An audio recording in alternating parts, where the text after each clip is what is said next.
Okay, welcome to our first live episode of Football in Focus. We did a podcast last week that should be archived both on YouTube and on 360sports.com and on Kevin O'Connell's website. I'm joined, as always, every single week by my good friend and client, Kevin O'Connell. Kevin, how was your weekend? It was good, Ryan. Last weekend without college football, and we're getting dangerously close to the start of the NFL season as well. Thank goodness football is finally here. So, sorry we're starting a little bit late for everybody out there that's actually tuning in. Kevin was on a conference call sort of getting ready for his year of broadcast. Kevin, when are we going to get to know what your slate of games for the fall is going to be?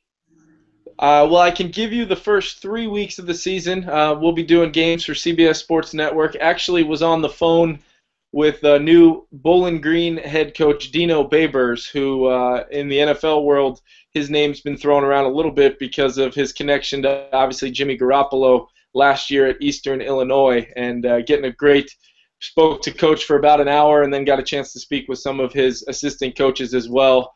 They are heading to Bowling Green, Kentucky.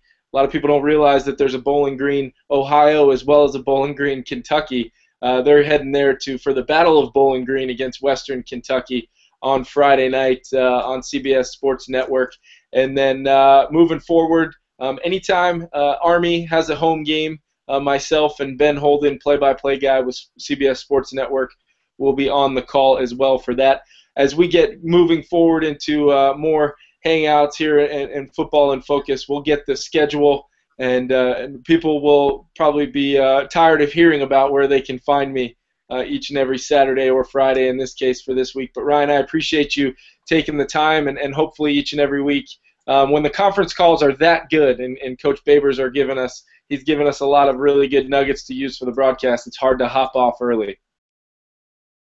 No, for sure, and I appreciate you joining us, and I, for one, like watching games that you're broadcasting as opposed to everybody else. So it's going to be a treat for everybody else to tune in to you this season. Just to kind of recap, one of the things that Kevin and I wanted to do on this weekly show, 2 o'clock Pacific, 5 o'clock Eastern time on Mondays, is to kind of dig a little bit deeper into kind of the business of football and a little bit of behind the scenes profile look at the sport we both really love and make our living off of.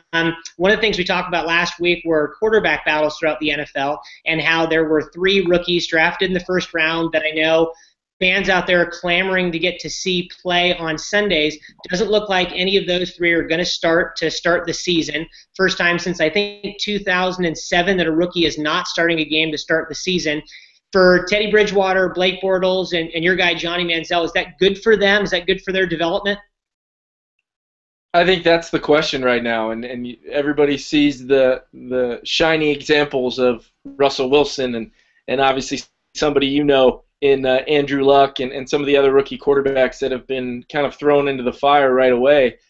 It all comes down to the particular team when they draft a guy, Ryan, and you know this. You represent some quarterbacks in the league. You were a major part of my career, and a lot of the decisions we made as representation for me. The quarterback position's unique, and a lot of times each and every coaching staff, each and every personnel department, they're going to spend each one of those situations spend a lot of time on those, making sure that the guy that they handpicked, the guy that really defines a lot of their own careers, is ready to go. Because when you throw a guy out there that maybe is not ready from a scheme standpoint, fundamentally standpoint, I mean, whatever way you want to look at it, if they're not ready to go and hit the ground running, or they potentially could hold back your football team, the margin of error is just too small, and you're seeing coaches fired after 1 year. So you really have to make sure that when you do kind of pencil that guy in as the starter, he's there for hopefully the next 5 to 10 years as your franchise quarterback, especially like in Blake Bortles' case and Teddy Bridgewater along with Johnny Manziel when you're taken in the first round. Well, let me ask you this. In 2008, you get drafted by the New England Patriots in the 3rd round. You're the 3rd-string quarterback to start the year. Tom Brady goes down with that infamous knee injury. All of a sudden, you're behind Matt Castle, and you're the number 2. You know Matt pretty well. Matt Castle in Minnesota, Chad Henne in Jacksonville, and Minnesota. How short of a leash do these guys have? Brian Hoyer in Cleveland. How short of a leash do these guys have this season, or is it their job to lose? I think that the great thing about these quarterback decisions is you really find out who's making the decisions inside the football buildings. Mike Pettin in Cleveland, head coach. Obviously, Gus Bradley in Seattle, and Mike Zimmer. In Mike Zimmer's case and Mike Pettin's case, they're first-year head coaches, so they're trying to make a great first impression. But in all reality, in 99.9% of the time with a new head coach, he has a little bit of time. Gus Bradley is in a whole different situation down there in Jacksonville. He's being asked to turn that thing around, and they don't want to keep picking in the top 5 every year. That's not a good thing to ever consistently be in the top 5 of the draft. It's not where you want to be as a football team. So I think that the biggest thing is you find out who's making the decisions. In Cleveland, if they get off to a slow start and Brian Hoyer is not playing as well as they need him to play, do they make a change for that reason, or do they make a change because there's some pressure from outside the organization, or maybe even on the owner or from the owner coming from the top down saying, hey, we drafted this guy, we need some excitement, let's put him in the game. That is not the reason to put a guy in the game. If he's not ready to start now, he's not starting, because these coaches think that the starting quarterback, that whether it's Matt Castle or Chad Henne or obviously Brian Hoyer, they give them the best chance to win football games. And if that plan doesn't come to fruition and they're not winning football games, I think you'll see changes made and the development process can start personally. But I think a quarterback's development in the NFL nowadays is really taking a back seat to what's best to help a team win each and every Sunday.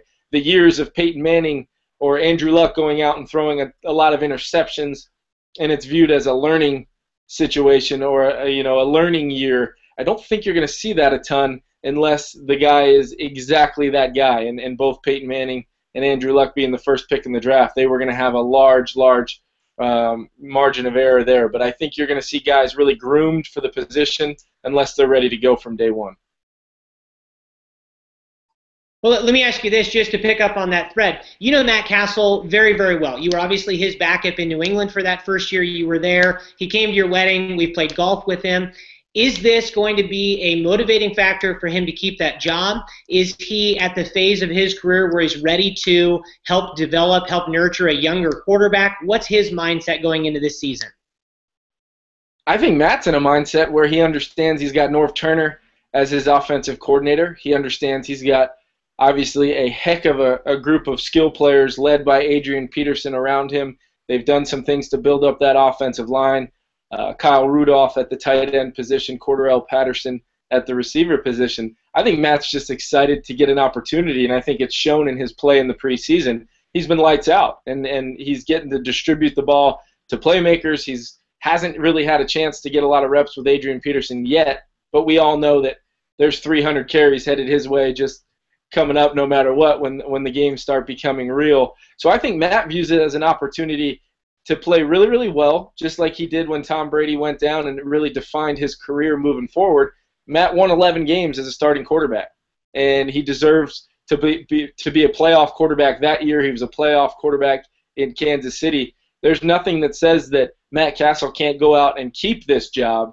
I will just say that teams very often do not like using first-round picks and letting them sit for 2 or 3 years. So unless you're the Green Bay Packers and you have Aaron Rodgers and Brett Favre in the same quarterback room, nothing against my good buddy Matt Castle, but it's going to take him playing the best football of his career to even probably make it through the season as the starting quarterback, just because of the nature of the position and the pressure that is on organizations to eventually get those guys in there and get those first-round picks playing time. Now, certainly Green Bay had the luxury to be able to let Aaron sit, and I think that's proven to be the best decision for that organization, that franchise, and Aaron's career. It was only a matter of time before he was on the field playing, but I think that was fantastic for him. We talked a lot last week about why the preseason is important, what's critical about the preseason, what can we learn as a fan, what can we learn sort of surrounding the league as the importance of those 4 games. The guest that we're going to have on this week, one of my clients, Kyle Bosworth, been a linebacker for 3 different NFL teams, went undrafted in 2010 at a UCLA, and he basically perfected the art of handling the off-season and preseason process because his job really was never in jeopardy from day one. and that's because he handled that process so well, and hopefully he can give us a glimpse into what's important about the preseason, how he was able to thrive in that environment, and a little bit about it. Kyle, you with us?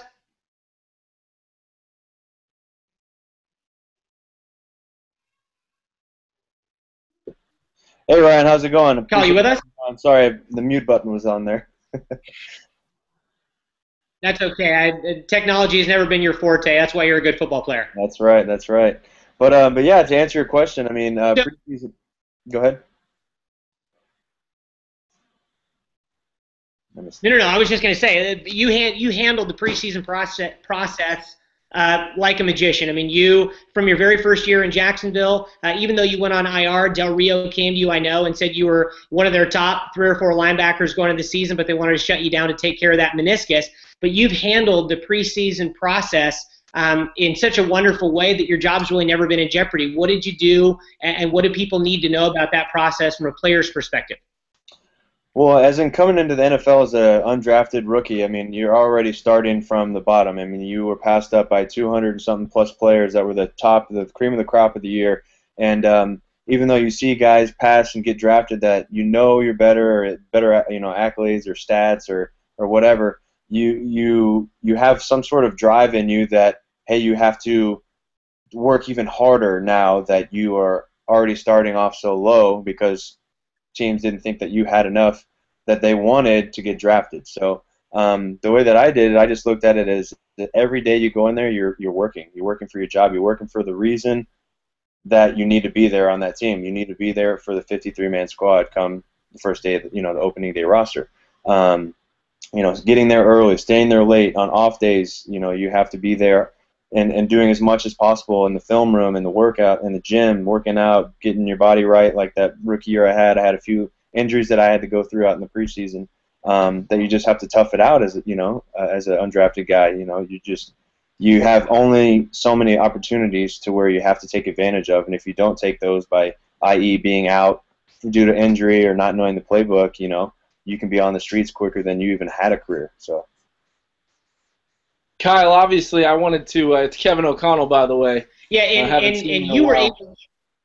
Hey, Kevin, what's going on, man? Good to see you. It's been a few years. Yeah, you look great, man. You look like you're ready to go out and hit somebody. But I just wanted to ask you first and foremost. I remember draft pick, undrafted or not, it's always great to find a veteran to kind of not only mold yourself after, but really be a sponge around. And at the quarterback position, I think it's easier sometimes because there's a starter in place, a guy that kind of everybody looks to. But who were some of those guys for you early on in your career? And then maybe as you transferred forward, were you that guy for a rookie on your teams? Yeah, so for me, being a UCLA guy, and you've actually thrown out a couple of UCLA coaches early on that, that's a big thing that I like seeing. But a guy named Brendan Ambadesio, he's been in the league for a long time. He started off really rough, really rocky in his career. I believe he was undrafted, and he played a few years and a couple different teams, and then he went to Canada, and then he came back, and then had a really long tender in Baltimore. But he was a guy that was a special teams guru, and that's where, if you're not a starting linebacker in this league, you have to be really good at special teams, and he is, and he's been a Pro Bowl at that position, and he's always been, helping throughout the season at the nickel defenses, or if someone goes down, he's a great backup. So he was definitely a guy that I looked up to. I studied. I made sure to talk to him to just kind of learn as an early in my career as a young player, what are the things that are going to help me have a career, as long as yours, because, I mean, that's not unheard of, but it's very unlikely to have a double-digit, years in the NFL, just because of injuries and fresh guys coming in and out of college that they're trying to replace. But he was the guy that I looked after all the time. And also there was, Montel Owens, there was Kasim Osgood, there was Matthew Slater. He was a UCLA guy. I mean, all these examples that I'm telling you right now are all Pro Bowl caliber special teams guys. And I knew that if I wasn't going to be the guy, and to be the guy, generally you have to be either a veteran for the team for a long time or drafted really high to be the guy early on. But because I was an undrafted rookie, I had to be lights out on special teams. So I looked at in my eyes, the top 4 to 5 special teams guys in the NFL currently at the time when I was a rookie, and just try to dissect their play as much as possible to where I could get the tools in my chest to use. And for you, flexibility was kind of a mantra of how you approached the first at least 4 years of your NFL career. The Cowboys came to you early on in the season last year and had you playing fullback. I mean, that was out of left field to a certain extent, but you thrived in that position. Yeah, I mean, it was definitely interesting. I mean, I haven't played fullback since freshman year of high school, and Tony and Coach Garrett came up to me early on in the season and said, "Hey, Kyle, would you ever be interested in being in the offensive backfield?" And I said, "Well, anything you need me to do, I'm the guy. You know, I'm a very versatile, very utility player, and the fact that I can do a lot of different positions on special teams as well as be on offense apparently now." But it was an interesting thing because being on defense, you don't like that side of the ball. You don't like offense. You like to hit people. You don't want to, be the guy getting hit. But in the fullback position, you are the guy delivering the punch. So that was a kind of a nice, level transition that I had to do. But as far as being on that side, being behind Tony at the time, and DeMarco Murray being behind me, it was really, really cool, being surreal, being that I've been a Dallas Cowboys fan all my life growing up in Plano. But it was definitely something that it's kind of scared me when he asked me at first, but I was definitely willing. But when I got those first couple of snaps in, I mean, I was all gung-ho. I mean, it was a great experience. No, and you played great. You played great last year, and it was fun to see you on that side of the ball, and it was great to get to see your versatility shine through, because I think anybody that's been around sort of your kind of close-knit circle knows how athletic you are, knows how gifted you are. It was great to be able to see you put that on display. Kevin and I talked about it a little bit last week, being in the preseason. We're now sort of on the cusp of that first round of cuts from 90 to 75. A lot of them have been made already. Next week we're going from 75 to 53. How do the attitude of the guys change in the locker room, and what's the mood like in the locker room as we get closer to these cuts? Well, it's definitely a pivotal point in the preseason when cuts happen, because you've been on a team for so long, or you've been in the off season with the team. You've developed relationships. You go hang out with the guys outside of football. You see them every single day. I mean, they're your buddies. They're not just coworkers. So when this time, in the preseason, when it goes from 90 to 75 and then 75 to 53, you just see the locker room just shrivel. I mean, it is unreal what a real team of 53 players looks like, to where at the start of the preseason it's 90. I mean, that's almost half the team is gone, and everybody has the tools to at least get an opportunity or a try in the NFL. It's just all of a sudden, the guys didn't make it for whatever reason. Prime example in New York, when we were in our off days or whatever, or in the afternoons after practice to do that extra workouts. Tom Coughlin would come into the gym. He would come into the training facility and see who was going to be there. See the guys putting in the extra work and that kind of stuff. So when you have, okay, I've got 78 guys, I need to cut 3 more guys. Well, Kyle Bosworth was sitting in there after practice every single day working out. Well, he might have been a bubble guy with that 75, but all of a sudden now he's not, because he put in that extra effort to make the team and make, use every available tool at his disposal to where they feel like this guy needs to be on the team to get another chance. But it's definitely a surreal feeling when you see all the guys leave. And, especially that last day of cuts, you don't want to hear your phone ring once. You almost want to throw your phone in the water, because that's the best news, is when you don't hear it after that 4 p.m., you just try to relax your mind. You can't think about it like Kevin was saying earlier. You're not the guy that's making the decisions. It's administration. It's higher ups. It's coaches. Whatever. So you can't sit there and try to calculate who's going to make the roster, because you'll just go crazy. So if you go golfing, go get a pedicure, do whatever. Just get off your feet. Don't worry about it. I mean, it's just whatever is going to happen is going to happen. You put in your time, and you hopefully reap the benefits and make the 53-man squad. Yeah, no, that's interesting, and you handled it gracefully. You handled it well every single year. So clearly, you had you had the knack for it. Kevin and I talked a little bit off air. As of this morning, there have been 17 players in the NFL that Commissioner Roger Goodell has suspended for part or all of the 2014 season. Clearly, it's an area of emphasis for the league. How much emphasis is placed on the concept of PEDs and substance abuse and things like that in an NFL locker room from kind of a management standpoint? Is that something that's discussed quite a bit?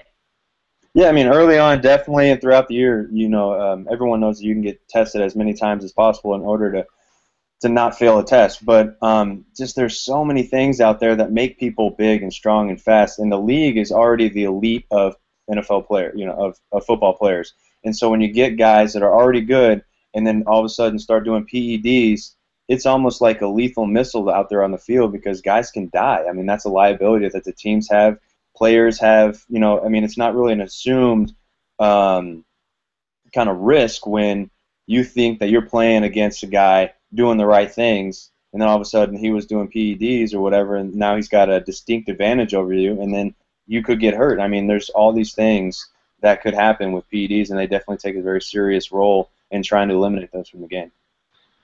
How much is that discussed in the locker room with the other guys? Like, I mean, I'm not going to put you on the spot. I'm not going to ask you to put percentages or anything like that on it. But guys that are doing that kind of stuff in the locker room, are they open about it to the other players, or is it kind of back in their own laboratory at home that they're doing this kind of stuff? They keep it sort of away from the team. That's funny. I mean, I would personally, it's never happened to me where a guy came up to me and said, "Hey, Kyle, I'm taking X, Y, and Z. What do you think about this?" I'm assuming that it's going to be more hush-hush, more behind-the-scenes kind of things because they are illegal. They are things that get tested, and if you get tested, you get fined, you get suspended, you get kicked out of the NFL depending on how many strikes you have. So you do see things, and you hear rumors, so you kind of speculate who's on it, and you obviously see guys like, prime example, we had a fullback in Jacksonville that, you would have to imagine that he was on something. He was giant. But that's just genetics, So it's a fine line, and that's why they do the testing in the NFL with PEDs, so they know for sure, okay, this guy's on something, or no, this guy was just, gifted at birth. But, you also see, it is like a pharmacy in someone's locker. As far as all the stuff that they're taking. But, as long as you do your due diligence and you go through the NFL PA and what's legal and what's not legal, and you make sure everything that you put in your body, you own it as soon as you put it in your body. So with all these guys that are saying, I didn't know so-and-so was illegal, well, you should have done your due diligence prior to that because now you're suspended for 4 games, and that's not going to do anything but, hurt your career. Yeah. Kev, you guys were talking. I'm not sure, Kevin, I'm not sure you've seen Kyle since my wedding where he was wearing the blue leisure suit from Dumb and Dumber. Any more questions for our buddy here before we let him go? Yeah, really just one more. I'm a big fan of Kyle's, but I'm a big fan of not only him off the field, or on the field, but off the field as well. I just think the way you carry yourself and the way you talk about, taking ownership of not only things like supplements or your actions or staying late, and it's very, very obvious that you figured out how to be a great pro. And I think if there's rookies or potential new clients that Ryan might have at some point, I would recommend to get a chance to talk to you because none of us have all the answers when it comes to the NFL. It's the best job in the world, but maybe the hardest job in the world as well. I would just say, continue to do the things that you're doing and carry with you long after you're done playing because you're one of those guys that I think rookies that do make these silly mistakes and do put things in their body they shouldn't or do things they shouldn't away from the team. I think you're a prime example of somebody that they can look to as a guy that did it the right way and really benefit from it. No, I appreciate that, Kevin. It means a lot. But I did notice that you make a little smirk about the pedicure, man. You got to take care of your feet, or the manicure. Well, I was just wondering why you didn't say mani-pedi, because you got to take care of your hands as well, Kyle. You and I both know that. That's true. In your line of duty, that is absolutely true. Absolutely. But thank you very much for joining us. Yeah, you're very welcome. Thanks for having us, me guys. Yeah, Kyle, thanks for being here. Good luck this season, and we'll be looking for you. Kevin, just to pick up on that thread, anything that you remember seeing in the locker room in regards to PEDs or anything that struck you as odd? And do you think the NFL is putting enough of a focus on this? Because after all, you guys are kind of the role models for young players in this sport. Kyle said it perfectly when he said that the locker room and certain guys' lockers look like a pharmacy, because you'll see guys taking pre-practice nutrition shakes, some sort of pill afterwards, some sort of, energy drinks and things that are, they walk the fine line of being legal. But Ryan, you know as better as anybody that it's such a competitive thing, and the fine line between the 53rd guy on the roster and the final cut really comes down to one or two small little things. It might be a one play in practice that they go back to and say, well, this guy did this and this guy didn't. So you're seeing guys push the envelope because, like Kyle said, the difference between playing 1 or 2 years and 4, 5, 6, 7, 8, 9 years, it could come down to one little play or one little third down in the fourth quarter of the fourth preseason game that changes your entire career. And there's always going to be two things for sure about the NFL. There's going to be free agency, where players can move and disrupt your own position because you're a young guy working your way up, and then they go give $50 million guaranteed to a veteran from across town or from across the division. And then there's always going to be one thing. Each and every April or May, whenever they decide to have it, there's always going to be a draft with 255 new players on top of the great free agents like Kyle Bosworth that want to come in and take your job. So I don't want to say I understand why guys take certain things, and I can personally tell you I've seen certain guys that I played with take things they probably shouldn't have. But at the same time, I've seen certain guys take some things and then excel on Sundays. So it's not like I think they're completely crazy. There's an old adage, if you ain't cheating, you're not trying. I don't agree with that. But when it comes to keeping a job in the NFL, if you ask me right now, is there something I would go back and do differently from a non-legal or a cheating standpoint? I would say no, but there's a lot of guys that might answer that question differently sitting where I'm sitting today.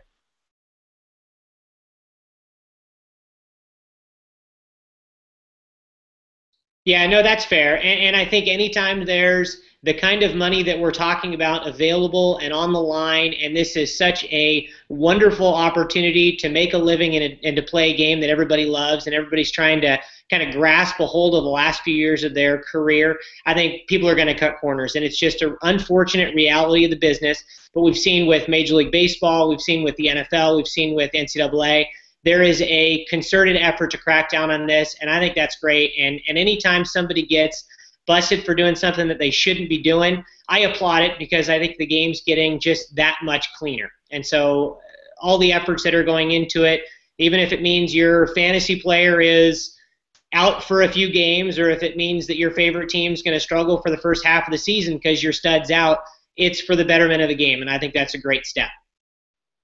Yeah, there's no question, and even more so, Ryan, I think from your side of things, and this is a conversation for a whole different day, but if the integrity is lost by the players, then that means the integrity will eventually be lost by the coaches and the management, and then it trickles into your business as representation. I mean, it starts all the way back in the recruiting process for some of these guys, not only with the agent that's going to represent them in college, but go back even further to the recruiting process of deciding where you want to go out of high school. And I know you and I both have heard some stories out there about things that aren't that the integrity factor is not there, and the competitive nature and the competitive edge wins over. And I know that personally isn't something that I'm proud of about professional sports or even collegiate athletics, and it's something that I think I couldn't agree with you more about the guys like Kyle Bosworth that do everything they possibly can to do it the right way and prepare themselves each and every year to try to have the best possible chance of being a professional football player. They should not be overcome by guys that are doing it the wrong way and cheating. And I think that's why it's important that no matter what sport you're talking about, we get those guys out of the game, whether it be for a short suspension, if they don't learn their lesson, completely out of the game because it's not the right message to send to generations to come. Yeah, you want to see those guys get rewarded, that's for sure. And you want the future linebackers and fullbacks that are in youth football, high school football, college football, looking up to the people like Kyle, not looking up to the people that are cutting corners. Well, Kev, I really appreciate your time.